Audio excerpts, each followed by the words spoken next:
I stood frozen in our Georgetown penthouse, my phone trembling in my hand, as Thomas's text to her lit up the screen. She's asleep. Meet me at the Hay Adams room 412 tonight. My heart didn't break, it burned. Senator Emma Pierce, the woman who'd clawed her way to a Senate seat with grit and charm, was staring at proof her husband was cheating. But that wasn't the worst of it. 2 hours later, my inbox pinged with an anonymous tip, a leaked memo from my classified committee, now plastered across Valerie Kane's latest expose, painting me as reckless, incompetent. My own words twisted, staring back at me. I'm Emma, the senator who thrives under pressure. My intelligence a blade I've honed for years, but humiliation, that's my kryptonite. Thomas, my strategist husband, hides his narcissism behind a polished smile, resenting my spotlight. Valerie, the journalist with a predator's charm, thrives on scandal, her ambition as sharp as her pen. I grip the phone tighter, my pulse a war drum. This isn't just an affair, it's a countdown to the end of my career and everything I've built. I paced the living room that night, the city lights of D.C. flickering through the floor-to-ceiling windows like distant warnings. My mind raced back to how it all started those early days when Thomas and I were a power couple in the making. Back in 2015, fresh off my election to the House, we'd celebrate with cheap wine in our tiny apartment, plotting my rise. I was the charismatic one, the senator now, who could charm a room full of skeptics into allies. My intelligence isn't just book smarts. It's the kind that reads people, anticipates moves, plays the long game. But flaws, yeah, I've got those. Trust is my enemy. I've learned the hard way that it's a liability in this town. One compromise too many in my past, like that shady deal to secure a committee spot, still haunts me in quiet moments. And humiliation. It terrifies me, the idea of being exposed, stripped of the image I've built brick by brick. Life in Washington feels like a constant tightrope walk. Mornings start with black coffee and briefings in my Senate office, mahogany desks piled with reports, the hum of aides whispering about the latest scandal. Evenings are galas or fundraisers, where I smile through small talk, my designer gown hiding the exhaustion. It's relatable, right? Like anyone juggling a high-stakes job and a marriage that looks perfect on Instagram, but cracks under the surface. Thomas was my rock once or so, I thought. He's the strategist everyone envies, clean tactics, they say. But I know the narcissism lurking, the way he resents my shadow, swallowing his light. I have a few allies like my chief of staff, Marcus. He's loyal, or at least he seems that way, always covering my back with quick fixes and discreet inquiries. But adversaries, plenty. Rival senators gunning for my committee chair, media hounds like Valerie circling for blood. And then there's that nagging sense of someone else in the mix, a mysterious contact who sent me anonymous tips before vague warnings about watching my inner circle. Who are they? A disgruntled ex-staffer? Or something darker? Flashback to last week. I'm in a smoke-filled back room at a fundraiser. Thomas by my side, his hand on my lower back, feeling more possessive than affectionate. Valerie approaches all smiles and sharp questions. Senator, any comment on the rumors, swirling about your foreign policy stance? Her eyes linger on Thomas a beat too long. I brushed it off then, but now that moment echoes a hint that something's off. Later that night, checking my secure laptop, I spot a log entry and IP address that looks familiar, tied to a leak. It's from our home network. My stomach twists. This scheme, whatever it is, has roots closer than I imagined. I sank into the couch, staring at the anonymous tip again. The leaked memo could tank my re-election if it spreads. But why now? Thomas's text burns in my memory, and Valerie's article feels too perfectly timed. I need to dig deeper, but carefully. No one can know I'm onto them. Not yet. The next morning, I woke up with a headache pounding like a gavel in session. Thomas was already gone. His side of the bed, cold a note on the kitchen counter, early meeting, love you, love you. The words mocked me as I poured coffee, my hand steady, despite the rage bubbling inside. I couldn't confront him yet, not without proof that would stick. Flashback to 3 nights ago. I'm in bed pretending to sleep when Thomas slips out to the balcony. His voice is a murmur, but I catch fragments. Can't wait. Soon it'll be over. I dismissed it as work stress then. Now it clicks. I grabbed my phone, scrolling through his messages under a dummy account I'd set up years ago for discretion. There it was, the misdirected text from last night, but digging deeper, I found deleted threads recovered from the cloud. Photos Thomas and Valerie in a hotel lobby. Her hand on his arm smiles too intimate for colleagues. Hotel receipts synced from his email dates, matching nights he claimed strategy sessions. My stomach churned not just from betrayal, but from the violation. How long? Months, at least. But the affair was only the tip. Valerie's latest article hit my feed that afternoon, quoting a source close to Senator Pierce on a botched intelligence briefing. Details only someone in my inner circle could know, classified committee memos I'd shared with Thomas for input. I logged into my secure server from the office, the hum of fluorescent lights amplifying my paranoia. Traces of access from our home IP timestamps when I was away. Then the anonymous tip from last night led me to a dark web forum, doctored footage, circulating me supposedly meeting a foreign lobbyist in a dimly lit bar. The video was grainy, but the implication clear, treasonous whispers. I leaned back in my chair, the Capitol dome, visible through the window, a symbol of power now feeling like a cage. Flashback to our wedding day, 2012.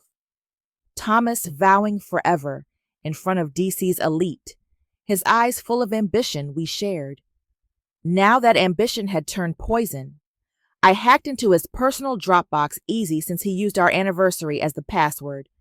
There, a folder labeled backup plans. Inside, emails between him and Valerie, leak the memos first build doubt, then the footage to seal it. Once this is done, she'll lose everything, her seat, her influence, even her legacy. I'll step in with our guy, and you'll get the exclusive. My breath caught. Our guy, a puppet candidate Thomas, could control, making him the real power. And Valerie feeding off the scandal for her career boost. But the timeline emails dated back 6 months, with a deadline, the Senate hearing on national security, in 14 days. That's when they dropped the bomb, forcing my resignation or impeachment. A ticking clock each day, a step closer to my downfall. I closed the laptop, heart racing. Pretend normalcy, that's the play. Dinner with Thomas that evening, him across the table chatting about polls while I smiled, probing gently. Heard about that leak, any idea who's behind it? His eyes flickered just a second. Probably rivals. Don't worry, babe. Babe. The word tasted like ash. Later, alone in the study, I replayed the footage on loop. The me in the video had my build my coat, but the face was obscured. Clever. Flashback to a gala last month. Valerie cornering me for quotes, Thomas nearby, excusing himself. Was that when they planted something? A tracker? No focus. 14 days. I needed allies' evidence, a counterstrike. But trust no one, that's my rule. Marcus, my chief of staff, knocked then. Boss, you okay? You look like you've seen a ghost. A ghost? More like the shadow of my own destruction? I forced a smile. Fine. Just prepping for the hearing. But inside, the clock ticked louder. If I didn't act fast, it'd be game over. 13 days left. I sat in my office, the weight of the Capitol pressing down like judgment. The scheme unfolded in my mind like a poisoned vine roots digging into every corner of my life. It wasn't just lust driving Thomas and Valerie. Oh no, that would be too simple, too human. Flashback to our anniversary dinner last year, Thomas toasting my success. But his eyes held a shadow resentment flickering as guests praised me, not him. He'd always been the strategist, the one pulling strings from behind, but my rise eclipsed him, made him feel small. Valerie. She fed that ego, promising not just her body, but a throne. You'll be the kingmaker, one email read. Install Reynolds in her seat. He's pliable, owes you everything. I'll break the story, make you the hero who exposed the fraud. Reynolds, my rival, a yes-man senator who'd sell his vote for a pat on the back. Thomas planned to puppeteer him stepping out of my shadow into the light. Valerie got the Pulitzer bait, the scandal of the decade. Motives, clear power for him, glory for her, destruction for me. The plot's details chilled me as I pieced them from the Dropbox files. Leaking those memos was phase one, sowing doubt about my competence. Make her look reckless, Thomas wrote. Committee secrets out, boom. Investigation start. Valerie amplified it. Her articles like daggers quoting insiders that were him. Phase 2, the doctored footage. I'd found the originals in his folder surveillance from a fundraiser edited to insert a foreign lobbyist. Imply collusion, the notes said. Treason whispers will stick. And the rumors, spreading tales of my own affair, eroding my moral high ground. Paint her as a hypocrite, Valerie replied. Family values, senator cheating gold. But the real kicker, staging accidents. Not physical, too risky, but political landmines. Time scandals like anonymous tips to ethics committees about fabricated bribes. One file outlined a fake paper trail leading to my campaign funds. If it hit during the hearing, I'd be forced to resign, clearing the path for Reynolds. All culminating in 13 days, when the Senate vote on that security bill would be my undoing. I played clueless, that's my strength. The long game. Breakfast with Thomas that morning, him sipping coffee casual. Big day ahead, I asked, voice steady. Inside I seethed. Yeah, prepping for the hearing. His smile didn't reach his eyes. While he showered, I installed a keylogger on his laptop, discreet, untraceable. By afternoon, it paid off. More emails, recordings of their calls, synced to the cloud. We meet tonight, Valerie's voice seductive. After we finalize the drop, flashback to our early marriage. Thomas and I brainstorming late nights, his ideas brilliant. Now twisted against me. I gathered evidence, quietly screenshots, audio clips, IP traces linking leaks to his devices. That's their weakness, digital footprints. Thomas isn't as tech-savvy as he thinks. He used our home Wi-Fi for everything, no VPN. Valerie. Her articles time-stamped right after his sends. Sloppy. Evening came and I tailed him discreetly from the hill. He slipped into a hotel bar 2 blocks from the White House. Valerie, waiting in a corner booth. I watched from across the street, hidden in shadows, my phone recording through the window. Their heads close, laughing. She's clueless, he said, audible on Zoom. 2 weeks and it's done. My blood boiled, but I held back. Revenge needs precision. Back home, I reviewed the footage. A mini recorder hidden in his briefcase next, yes. But as I saved files, a new anonymous email pinged. They're not alone. Watch your back. Who? A third player. The thought gnawed, adding layers to the paranoia. 12 days now. Their scheme was solid, but mine was forming, turned their weapons against them. If I could just find that one crack. 11 days out, and every interaction felt like walking through a minefield blindfolded. I masked my fury behind smiles, but inside it simmered a constant burn. Dinner with Thomas that night, him across the table, fork twirling pasta, talking about his day like nothing was wrong. Pass the salt hone, he said. I handed it over, our fingers brushing, and I fought the urge to crush his hand. You seem tense, he noted, eyes probing. Trap. Just the hearing prep, I replied, steady. But my mind screamed, you traitor. Flashback to our honeymoon in Napa, lazy mornings, promises of forever. Now every word was a duel me, parrying his casual lies while plotting my strikes. The paranoia crept in like fog over the Potomac. Late at the office, I'd hear strange sounds, footsteps in the empty hallway, a door creaking when no one was there. I'd freeze, heart pounding, peering into shadows that seemed to shift. Was it the building settling or someone watching? That anonymous email haunted me. They're not alone. A third party pulling strings, Maybe Senator Harlan, my rival on the committee, always smirking in sessions. Or worse, a foreign contact tied to the doctored footage. I couldn't shake it. 10 days. Strategy session with my team. Thomas included.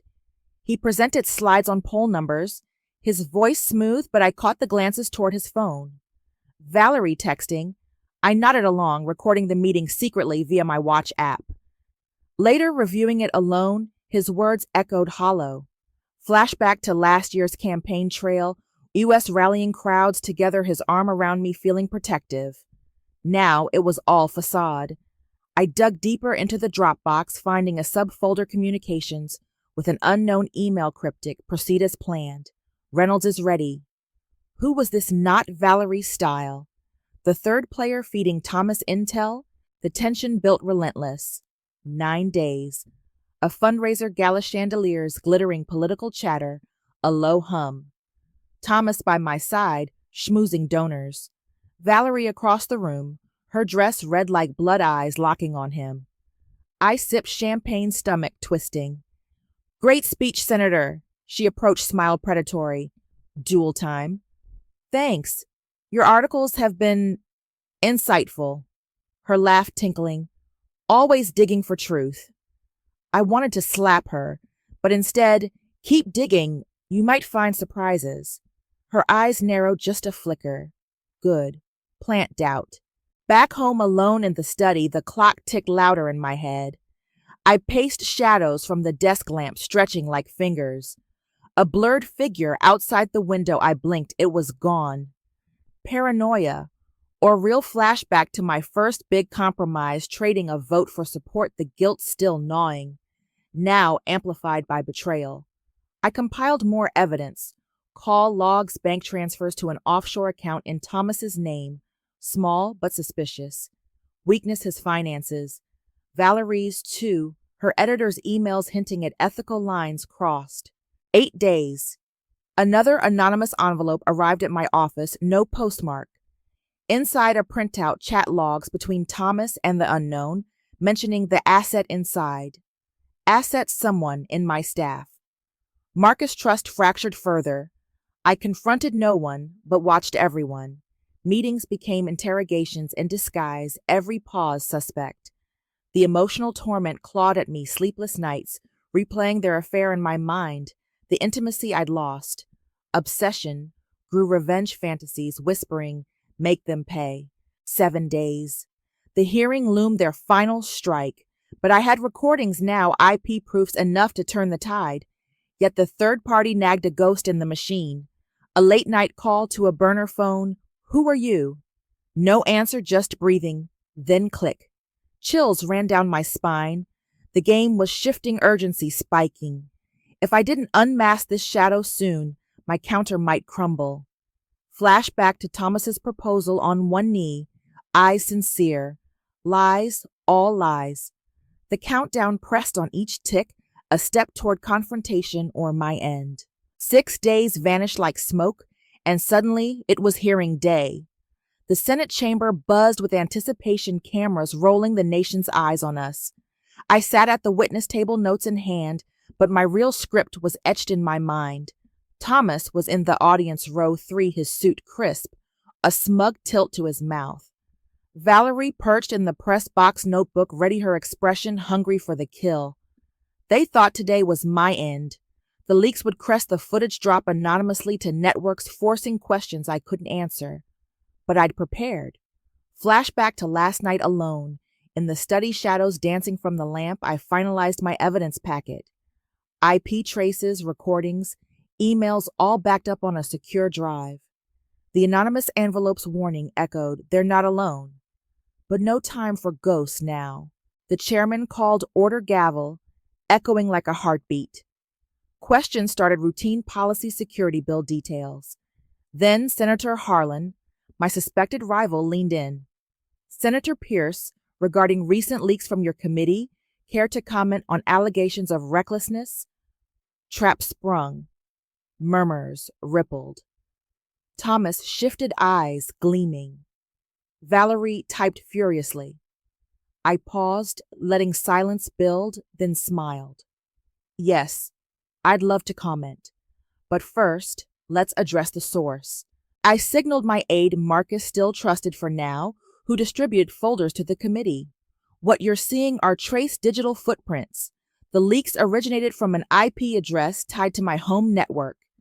Gasps. Thomas's face paled. Further audio recordings confirm collusion. I hit play on the projector remote. Thomas's voice filled the chamber. Leak the memos first. She'll lose everything. The room froze. Valerie's pen stopped. Flashback to tailing them at the hotel, their whispers now broadcast. And the doctored footage. Here's the original, unedited. No lobbyist meeting, just a fundraiser. The chairman stammered. Senator Pierce, these accusations are backed by evidence. I cut in. My husband, Thomas Pierce, and journalist Valerie Kane orchestrated this. Motive, personal gain. Emails detail their plan to install a puppet in my seat. I projected the Dropbox screenshots redacted for security, but damning. Thomas bolted upright, but security eyed him. Valerie tried slipping out, but press colleagues blocked cameras turning on her. Chaos erupted, senators, whispering, reporters shouting questions. Harlan looked shocked, or was it feigned? The third-party question nagged, but I pushed on. This isn't just sabotage, it's betrayal of public trust. Mic drop moment. I stood voice steady. I demand an investigation into these acts. And Thomas, Valerie, if you're watching, know this, the truth always surfaces. The chamber fell silent, a vacuum of stunned air. Thomas's eyes met mine, rage and fear mingling. Valerie's face crumpled, career flashing before her. As adjournment was called, I walked out head high, but inside turmoil churned. Flashback to our first Senate win. Thomas lifting me in celebration. Now destroyed. Reporters swarmed outside. Senator, is this personal? One asked. It's justice, I replied. But the victory tasted bitter. In the hallway, a blurred silhouette at the end watching. I blinked. Gone. Paranoia spiked. The confrontation flipped their script, but the game felt far from over. Thomas texted then, "You bitch." I deleted it, heart hardening. Their move failed, mine landed. But at what cost? Back in my office, doors locked, I sank into the chair. The hearing replayed on TV, pundits calling it explosive. My approval would soar, but the emotional scar throbbed. Obsession whispered, "This is just the start." The clock stopped ticking for them, but for me, a new countdown began. The fallout from the hearing hit like a storm, but I wasn't done. Foiling their scheme wasn't enough. I needed them to feel the burn, the isolation I'd endured. Revenge wasn't impulsive. It was calculated, a symphony of strikes designed to dismantle their worlds piece by piece. Flashback to the night after discovery, me in the dark, vowing they'd pay. Now that vow unfolded. I started slow building the emotional crescendo.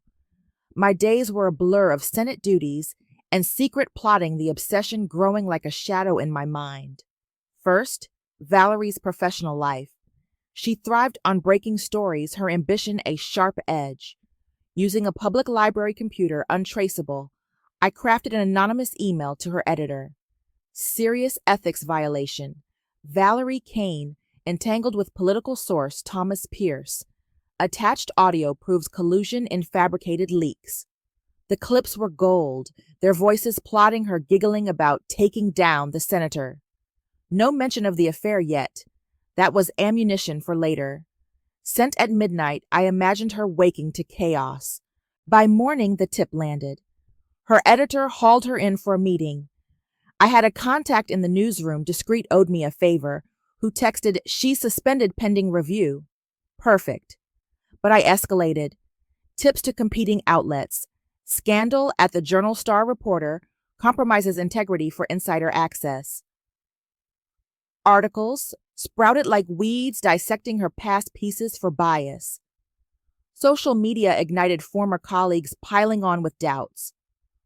Valerie, exposed, trended, her defenses buried under trolls. She lost assignments, invitations to panels dried up. Blacklisted from majors she'd scraped by on podcasts or blogs, her name synonymous with sleaze.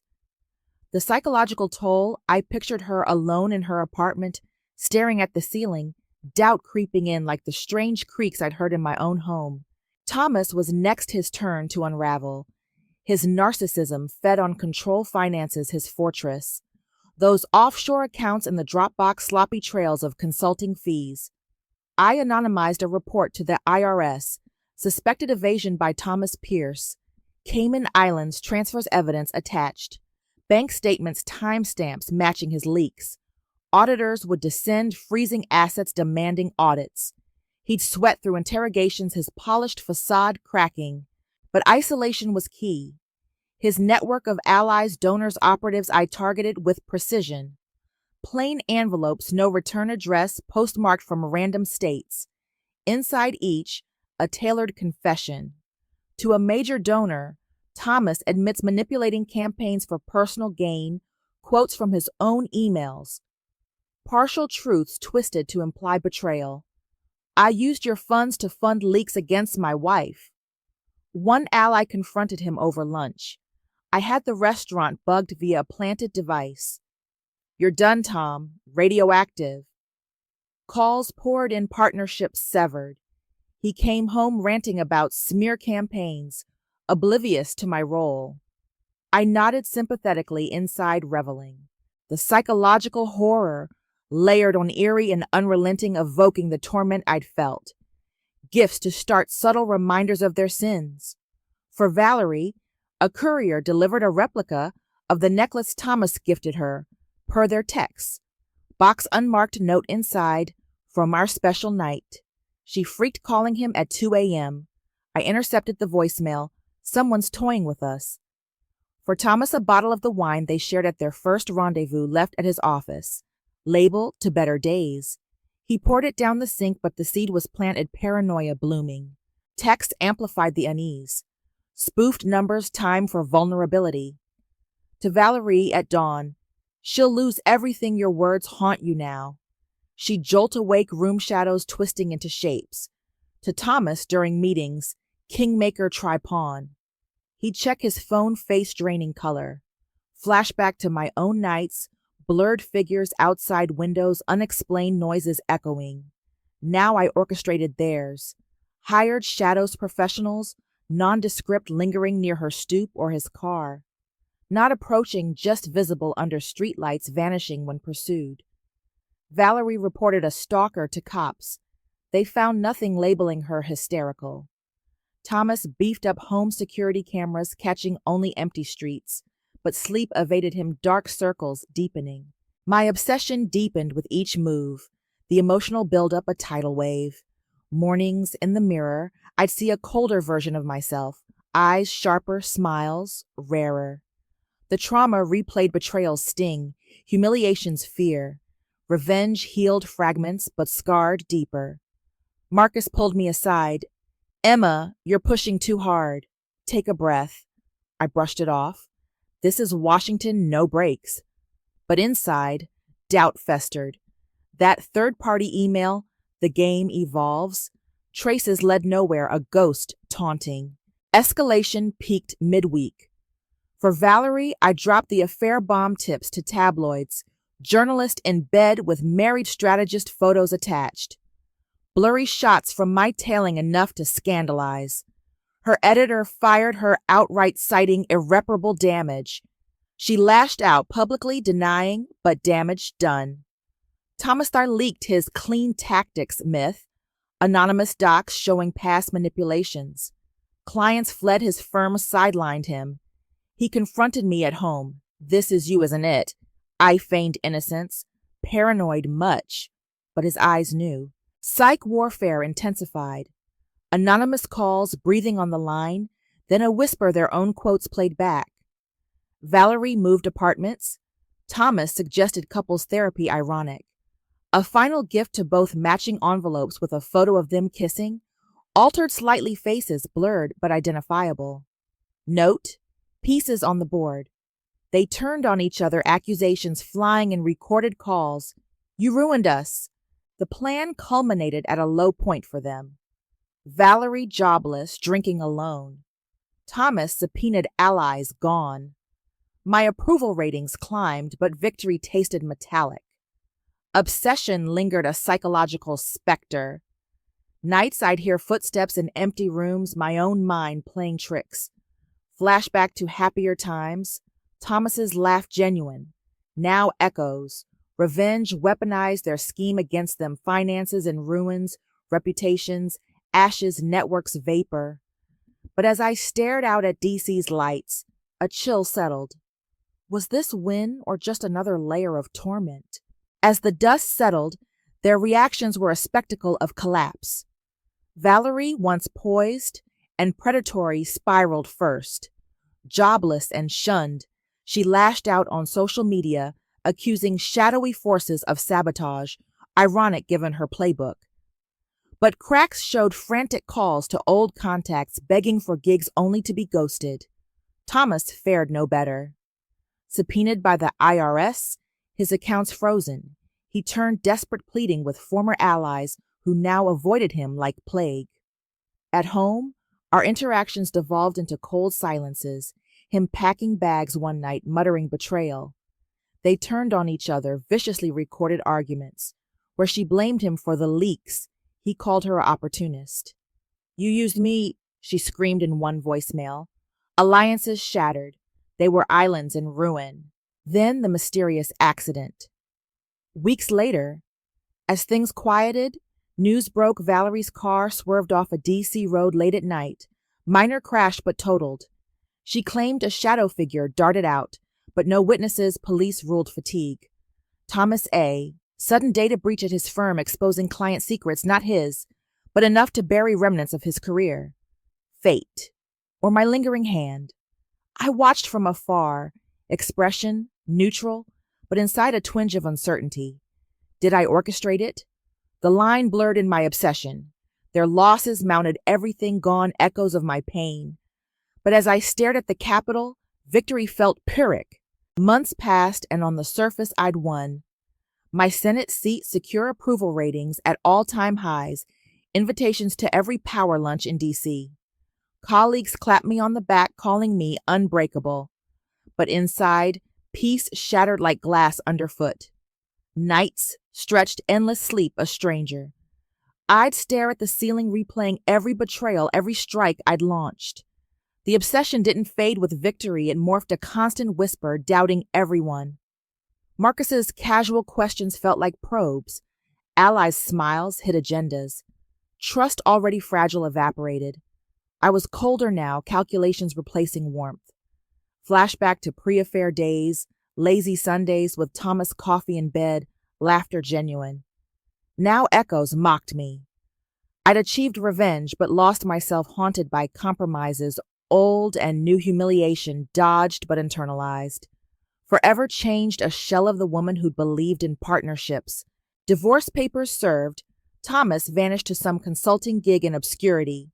Valerie scraping by in a small town paper, their lives rubble. But satisfaction, fleeting. Paranoia lingered, shadows in corners seeming watchful. Then the package arrived at my office. No return address postmarked locally. Plain brown envelope, heavy. My aide handed it over. I waved her out, door locked. Heart thudding, I sliced it open. Inside a single photo, grainy, but clear, me at a foreign embassy reception last year. Shaking hands with an unknown man, his face circled in red. Back of the photo, scribbled note. We were all just pieces on the board. Your move. No signature. Twist hit like ice water. This wasn't Thomas or Valerie's style. Too sophisticated, too knowing. The third player that goes from emails and envelopes stepping forward. Orchestrated everything. The affair, the scheme, my revenge, all manipulated.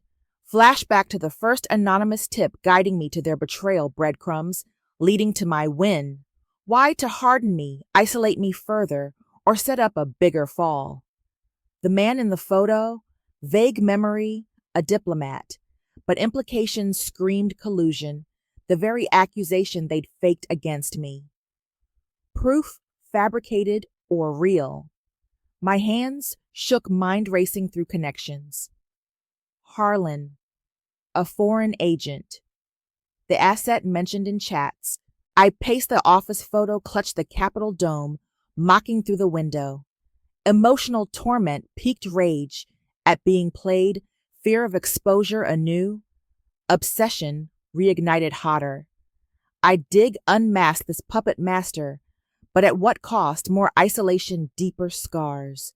The victory soured inner peace, a myth. I burned the photo in the trash bin flames, licking paper, but the image seared my brain. As dusk fell, I gathered files to leave the building emptying. Footsteps echoed in the hallway, slow, deliberate, approaching my door. Not the janitor's shuffle, something purposeful. I froze, breath shallow. The knob rattled softly, then stopped. Silence, stretched, unnerving. A low hum started like a distant phone vibrate, but closer, vibrating through the walls. Unsettling, unnatural. I edged to the door, ear pressed, nothing. Peeked out, empty corridor, fluorescent lights flickering faintly, but the sound persisted, fading slowly like a warning retreating. I grabbed my coat, hurried to the elevator, heart pounding. In the lobby, security nodded goodnight, oblivious. Outside, D.C. streets alive with traffic, but I felt eyes everywhere. Flashback to the gala shadow, the window blur, always there. The game wasn't over. It evolved. My move? Caution or strike blind? As I hailed a cab, the hum echoed in my mind, a promise of more to come. Fade to black, the board resetting, pieces shifting in the dark.